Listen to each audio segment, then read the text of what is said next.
ಸಿಂಹರಾಶಿ. ಸಿಂಹರಾಶಿನವರಿಗೆ ಇವತ್ತಿನ ದಿವಸ ಸಹವಾಸ ದೋಷಗಳಿಂದ ತೊಂದರೆ ಆಗ್ತಕ್ಕಂಥ ಸಾಧ್ಯತೆ.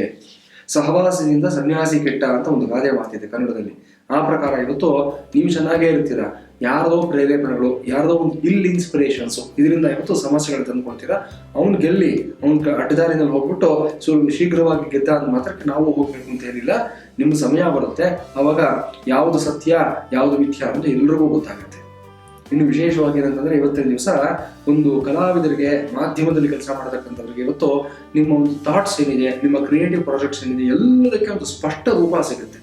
ವೇಗ್ ಐಡಿಯಾ ಇಟ್ಕೊಂಡಿರ್ತೀರ ಇಲ್ಲಿವರೆಗೂ ಸಹ ಅದೆಲ್ಲಕ್ಕೂ ಒಂದು ಫ್ರೇಮ್ ವರ್ಕ್ ಸಿಗುತ್ತೆ. ತುಂಬಾ ಚೆನ್ನಾಗಿದೆ.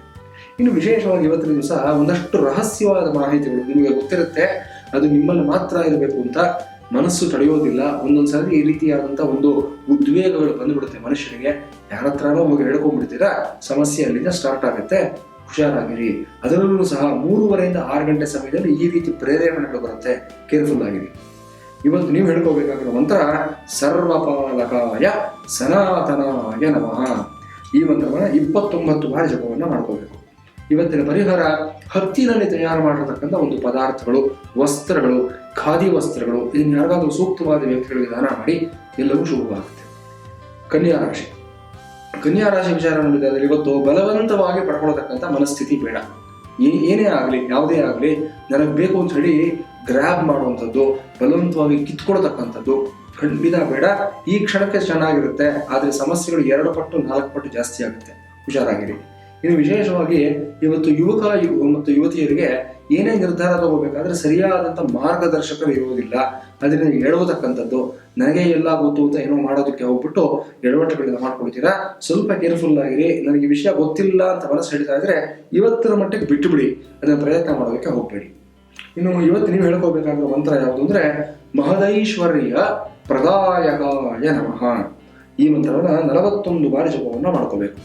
ಇವತ್ತಿನ ಪರಿಹಾರ ಮನೆ 8 ದಿಕ್ಕಿನಲ್ಲಿ ಹೊರಭಾಗದಲ್ಲಿ ನಿಂಬೆ ಹಣ್ಣನ್ನ ಹೆಚ್ಚಿಬಿಟ್ಟು ಅದರ ಮೇಲೆ ಕರ್ಪೂರವನ್ನು ಬೆಳಗಿಸ್ತಕ್ಕಂಥದ್ದು. ಸಾಯಂಕಾಲ 5 ರಿಂದ 6:30 ಸಮಯದಲ್ಲಿ ಈ ಕೆಲಸವನ್ನು ಮಾಡಿ ಶುಭವಾಗುತ್ತೆ. ಇನ್ನು ತುಲಾರಾಶಿ. ತುಲಾರಾಶಿ ವಿಚಾರದಲ್ಲಿ ಹೃದಯದ ಸಮಸ್ಯೆ ಇರತಕ್ಕಂಥದ್ದು, ಕರುಳಿನ ಸಮಸ್ಯೆ ಇರತಕ್ಕಂಥ ವ್ಯಕ್ತಿಗಳು ಎಲ್ಲರಿಗೂ ಅಷ್ಟೇ ಇವತ್ತು ಎಚ್ಚರಿಕೆಯಿಂದ ಇರಬೇಕಾದಂಥ ದಿವಸ ಆಗಿರುತ್ತೆ.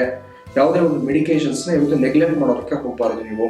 ಇನ್ನು ಪಾರ್ಟ್ನರ್ಶಿಪ್ನಲ್ಲಿ ನೀವು ಮಾಡತಕ್ಕಂಥ ಕೆಲಸಗಳು ಒಳ್ಳೆ ಲಾಭವನ್ನ, ಯಶಸ್ಸನ್ನ ಕೊಡತಕ್ಕಂಥ ದಿವಸ ಇವತ್ತಾಗಿರುತ್ತೆ.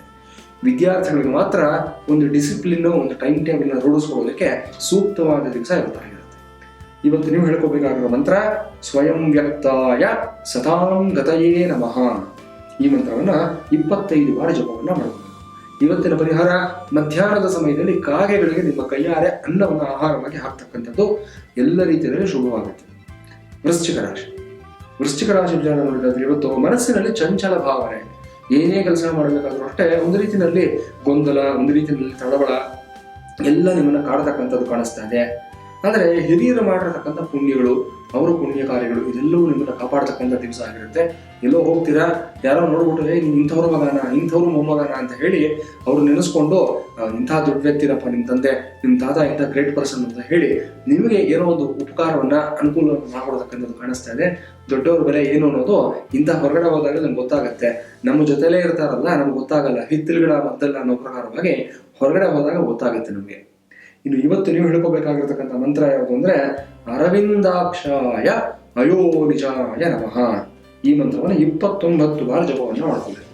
ಇವತ್ತಿನ ಪರಿಹಾರ ಅನಾಥರಿಗೆ ಹಣ್ಣು ಹಂಪಲು ವಸ್ತ್ರಗಳನ್ನು ಕೊಡತಕ್ಕಂಥದ್ದು. ಇದನ್ನು ಮಾಡಿ ಶುಭವಾಗುತ್ತೆ.